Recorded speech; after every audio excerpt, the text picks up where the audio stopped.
Y le damos la bienvenida esta tarde al vocero de la Fiscalía General de Justicia de la Ciudad de México, Ulises Lara, coordinador de asesores de la fiscal también de la capital de la República, pues para que le informe a usted cuál es la situación de Christian von Roerich una vez que fue capturado y una vez que también se puso a disposición del juez.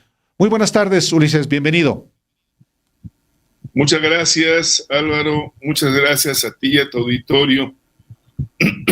Como bien has descrito, está siendo presentado ante el juez de la causa, es decir, el juez que conoció del procedimiento de los que nos otorgaron, desde luego del Poder Judicial, con los elementos presentados, la orden de aprehensión en su contra, y está ahora en este momento este señor Christian N.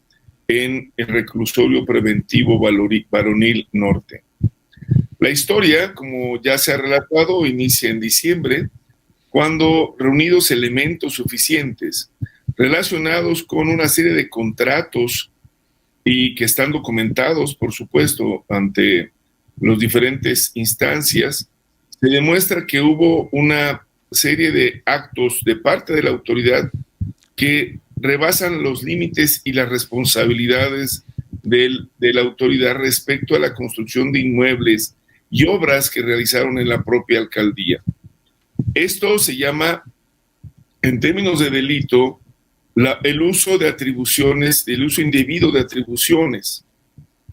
Conforme fueron avanzando las investigaciones, también se demostró, porque como recordarás, fueron capturados 2 personas que contaban con una serie de bienes inmuebles que, siendo funcionarios, no fueron declarados, y que en la investigación se demostró que existía lo que se conoce en el delito como enriquecimiento ilícito. Nos referimos a los exfuncionarios que trabajaban junto con Christian en el área jurídico y en el área de obras. Continuamos con la investigación y aparecieron empresas que simularon actos y desarrollaron diferentes movimientos financieros que dan también vestigio, elementos de actos que corresponden a la operación de recursos de procedencia ilícita, toda vez que tampoco estas empresas demostraron que pudieran haber tenido sus recursos de acuerdo a su propia actividad. Finalmente, el martes pasado, recordarás, Álvaro, tuvimos la posibilidad de presentar la contribución en términos de pruebas de un desarrollador de un conjunto, un complejo habitacional, que también durante la administración de este señor Christian tuvieron que pagar, luego de que nosotros habíamos hecho ya una investigación relacionada con la ocupación de áreas libres que no debieron haber sido construidas. Encontramos que estas personas, cuando fueron citadas a comparecer, no solamente dieron información, sino se allanaron al procedimiento que conocemos como criterio de oportunidad y brindaron otros datos importantes que confirman no solamente un modus operandi, que también hemos narrado y que describo rápidamente, a cambio de autorizaciones para un mayor número de unidades privativas, sean comerciales o habitacionales, así como permisos para elevar el nivel de las construcciones y otros permisos más se obtuvieron por parte de estas autoridades en su momento responsables de algunas autorizaciones, no de todas, bienes y servicios que se pagaron a través de terceros, en algunos casos empresas, y a través de bienes concretos como unidades o departamentos.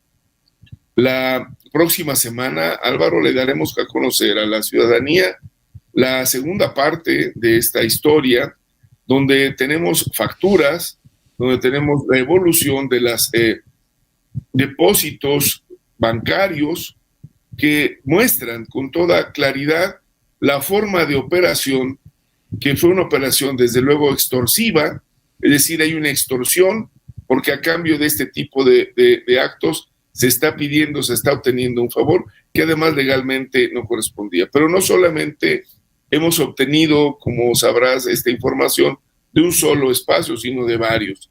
Hay más de 130 inmuebles que han sido identificados, que han tenido irregularidades, y hemos estado ya actuando. Alguien nos preguntaba si había algún tipo de orientación solamente al servidor público. No, estoy señalando que hemos convocado a los empresarios. Ahora, estas personas que estaban relacionados con el City Towers nos han dado información valiosa y han contribuido para esclarecer cómo se estaba dando estas operaciones, y han contribuido también a resolver y darle claridad y certidumbre a las personas que compraron de buena fe en ese conjunto habitacional.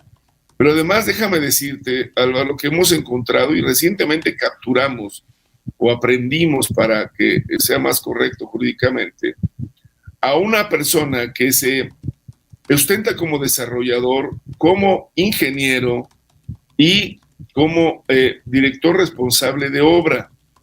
Este señor, Roberto N., tenía autorización para 11 departamentos, Álvaro. Construyó 44 más y un penthouse. Y todo esto durante la administración de este señor Cristian, y también bajo los auspicios y autorizaciones del señor Nicias N.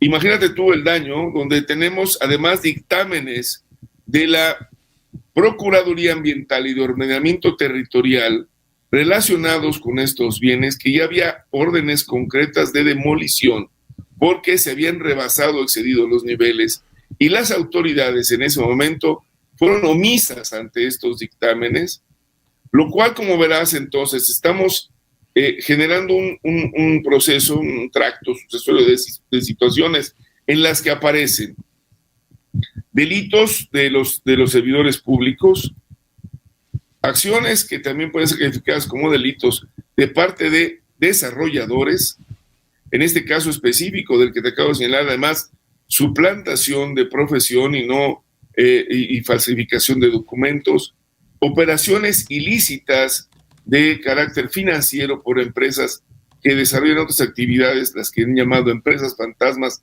respecto a la construcción, y una gran cantidad de inmuebles construidos por encima de la norma, que en su conjunto nos habla de una gravedad importante de actos cometidos en la alcaldía y que deben de ser resueltos, y debemos además de sancionar a quien haya actuado. No nosotros, tenemos que buscar que puedan ser sancionados por la autoridad correspondiente, en este caso los juzgadores, pero además evitar la repetición. Creo que estamos con un proceso muy sólido, complejo, amplísimo, Álvaro, que refleja, como tú lo decías, un exceso y una forma de ver la administración pública que, en definitiva, ahora que está abierta, pues no creo que haya forma de evitar decir que se está poniendo al descubierto una enorme red de corrupción en el sector bienes raíces, con la colusión de funcionarios con personas de la empresa. Nos da de verdad una enorme satisfacción que alguien como el agente de la empresa diga, vamos mejor a resolverlo. En su momento están hablando ahora los que, por, digamos, un secreto que los involucraba, los habían hecho cómplices al estarles solicitando, digamos, dinero a cambio de servicios o procedimientos, y ahora nos están hablando. Otros no lo han querido hacer, están en su derecho, pero creo que está poniendo en evidencia también otras prácticas pues que son propias de estructuras organizadas para cometer delitos. Vocero de la Fiscalía de la Ciudad de México, Ulises Lara. A ver, quisiera preguntarle dos cosas, particularmente de la parte última a la que se refirió. Una, adelante usted que la próxima semana se van a dar a conocer detalles que tienen que ver con este modus operandi. Y mencionó usted la palabra extorsión, que también es un delito. Es decir, además del delito de uso ilegal de atribuciones y facultades cometidos por servidor público, que es por lo que se libró la orden de aprehensión contra Christian von Roerich, se le va a imputar también el delito de extorsión a él y a otros. Sí, de hecho está integrado. Tenemos también el de enriquecimiento ilícito, el de operación con recursos de procedencia ilícita para las empresas que fueron o formaron parte. Hay un familiar cercano a esta persona que fue aprendida en Reynosa, Soraya N., que tenía como responsabilidad las cosas que te vamos a adelantar, Álvaro, y a todos los periodistas, a la ciudadanía, de cómo hacían esta operación, porque va a valer la pena que lo observen, porque tenemos ahora esto que era muy difícil obtenerlo, dada la complejidad de nuestros sistemas, no porque no existan, sino como demuestro que es un delito que alguien compre algo. Pues no lo es, el delito no existe ahí. El delito está en la forma en que lo adquieres, con qué recursos, bajo qué procedimientos, y eso es lo que vamos a poner al descubierto. Ya en la primera parte mostramos que le solicitaron y aceptaron dinero para hacer algunas obras que no fueron devengadas y, como lo habrán escuchado, para hacer que funcionara una pista de hielo. Hoy sabemos que no fueron los únicos que contribuyeron a esta pista, sino que hubo más que dijeron, bueno, si esta es la forma de mantener nuestra relación, lo aceptamos y entregamos. Fue dinero en efectivo, Álvaro, más de 1 millón de pesos en un caso, en otro caso un poco menos, pero si hablamos de más de 10, para lo que se construyó, estamos hablando de una amplia colaboración o contribución de empresarios que estaban esperando a cambio algún tipo de procedimiento, y esto ocurrió, fueron entregando datos. Ahora les vamos a explicar cómo es que operaba ya de manera fundamental esto para la obtención de estos bienes inmuebles y cómo se hacían este tipo de pagos o cómo se hacía esta simulación. Y por supuesto esto se configura en un proceso en donde lo que nos están denunciando también las personas que se fueron relacionadas con esto es que no podían obtener el siguiente permiso, que por cierto acabó por obtenerlos pero no tener validez si no cumplían con esa tarea, con esa actividad que era, por ejemplo, transferir o pagar cuentas, u otros, por ejemplo, reservarse los pagos y hacer la obra sin recibir nada a cambio. Y eso, Álvaro, es extorsión. Entonces, vamos a aclararlo, creo que va saliendo cada vez más a la luz. Está saliendo cada vez más a la luz lo que usted denomina una enorme red de corrupción. Yo le pregunto también, además de los ya detenidos, presos y fugitivos, como es el caso de Víctor N., que yo puedo decir Víctor Mendoza Acevedo, director de obras, además de los personajes que ya ha usted informado, ¿hay otros nuevos? Además, por supuesto, de Roberto N., este empresario que construyó de más. Sí, aunque no todos son servidores públicos y tendremos que hacer la reserva correspondiente por el tema de sigilo que tiene esto, pero sí, hay otras personas que están claramente señaladas. Además, como bien comentas, Álvaro, las personas que ya están siendo buscadas en diferentes estados, y como ocurrió ahora y que nos da de verdad enorme gusto por la colaboración, y lo hemos dicho, cuando se emitió la ficha roja y cuando lanzamos la alerta migratoria, fue eficaz porque la visa que el señor portaba quedó inhabilitada para entrar a Estados Unidos, así que tuvo que buscar la manera. Por eso, si ustedes lo ven, iba con una caracterización de migrante para poder, digamos, transcurrir por la frontera sin que fuera detenido. No ocurrió así, y cuando se tienen los datos pudimos ubicarlo, localizarlo y desde luego operar ya todo el procedimiento para su presentación ante el Ministerio Público primero, que verificó su condición general junto con el médico legista de salud, y luego ya presentarlo ante el juez de la causa y tenerlo en el reclusorio preventivo varonil norte en tanto se resuelva su situación. Están otros entonces, como te he dicho, y están además en ruta otras actividades, otras acciones que también igualmente serán motivos, serán actos de investigación que darán cuenta de que estamos todo actuándolo con base a nuestra legalidad y por supuesto con fundamento en derecho, Álvaro. No hay arbitrariedad, no hemos entrado a ningún lugar en donde no hayamos demostrado, tú lo sabes, lo hemos platicado, desde ese diciembre, por ejemplo, decirte, las propiedades de los exfuncionarios públicos que se vieron como directores de obras y en su caso de desarrollo de jurídico han sido, digamos, intervenidas por la autoridad, donde estaban retando a las personas, está resguardado su derecho, pero ya está en reserva a nombre del Ministerio Público porque está siendo motivo de investigación. Hablamos de edificios, de departamentos y de comercios. Esas acciones, estos actos de investigación van a continuar, Álvaro, y vamos a tener que resolver. Por ejemplo, este mismo hecho el de edificio que está ubicado ahora en Adolfo Prieto y donde fue de obtenida la orden de aprehensión contra el señor Roberto N., pues está siendo ya de por sí intervenido, así que tendremos más acciones similares.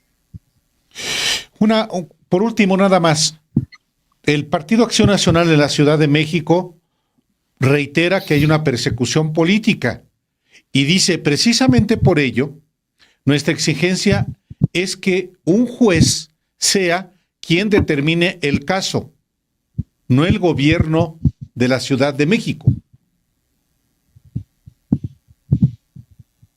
Bueno, evidentemente va a ser un juez, no va a ser el gobierno, es ante quien está presentándose esta causa y será el juez el que determinará en su momento si se han dado, por ejemplo, si se cumplimentó la orden, si se le leyeron los derechos, es decir, va a declarar de legal la detención y va a declarar de procedente o no si la persona merece estar privado de su libertad, es decir, va a haber un alegato ante juez para determinar si existe la privación, digamos, de vía de oficio o justificada. Nosotros la vamos a solicitar justificada por la serie de hechos, por la posibilidad de que de nuevo pueda ser evadido y que lleve en juicio su proceso. Eso significa judicializar, entraremos a este proceso y una vez que se determine, se fijará la etapa para la audiencia intermedia, Álvaro, donde pues presentarán cada uno de los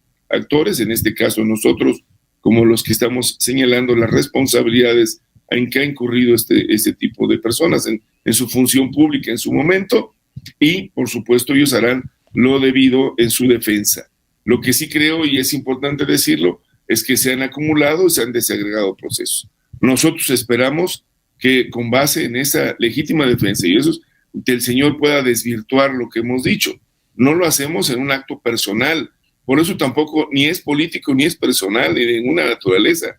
Estamos presentando ante juez los elementos de prueba, estamos reuniendo toda la capacidad que tenemos jurídica para decir, mire, señor juez, esto es lo que hizo. En su momento entenderé yo, la defensa hará lo necesario para decir y desvirtuar lo que hay ahí, decir no, sí procede, o aceptar o prorrogar o lo que tenga que hacer dentro de su propio esquema, pero no hay otro procedimiento que no sea el que está debidamente señalado en sistema penal acusatorio con el cual nos regimos.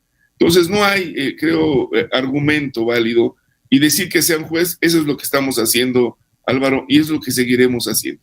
Será en ese espacio con un juzgado y seremos los que oiremos y venceremos en juicio a la persona que estamos señalando. Si no, bueno, saldrá en libertad y seremos nosotros los que acudiremos, tendremos que asumir que hicimos una, digamos, acusación sin fundamento. Pero estamos, creo, convencidos, no solamente por las pruebas, sino por la convicción que también tenemos jurídica, de que esas personas están actuando de manera delictiva dentro de la ciudad.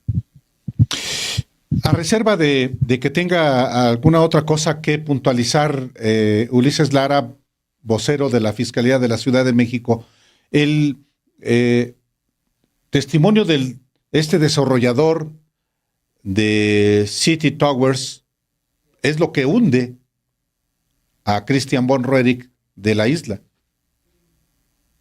Que detona, Álvaro, la necesidad de huir para esta persona a otro país.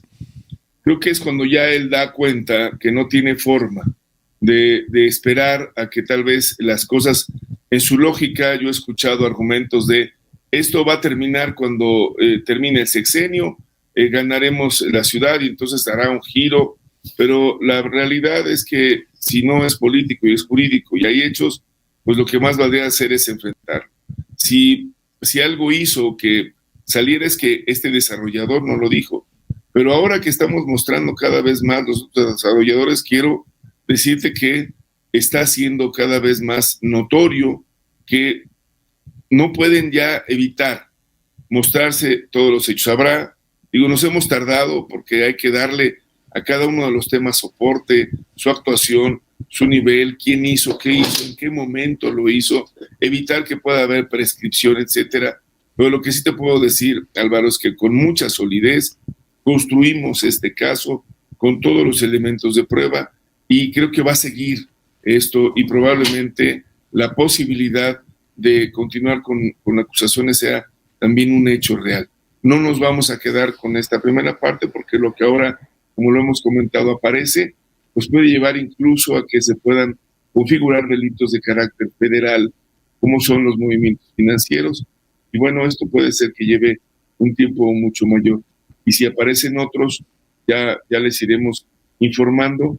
Tenemos datos que también nos dan y hemos estado investigando con ello, que así confirma que hay otros actores que en su momento fungieron con una, digamos, lógica similar a lo largo de las administraciones en esta alcaldía. Ulises Lara, muchísimas gracias y vamos a estar atentos la próxima semana para conocer más evidencias al respecto. Muchísimas gracias. Seguiremos dándole duro a la corrupción. Muchas gracias, Álvaro. Buenas tardes. Al contrario, Ulises, hasta luego.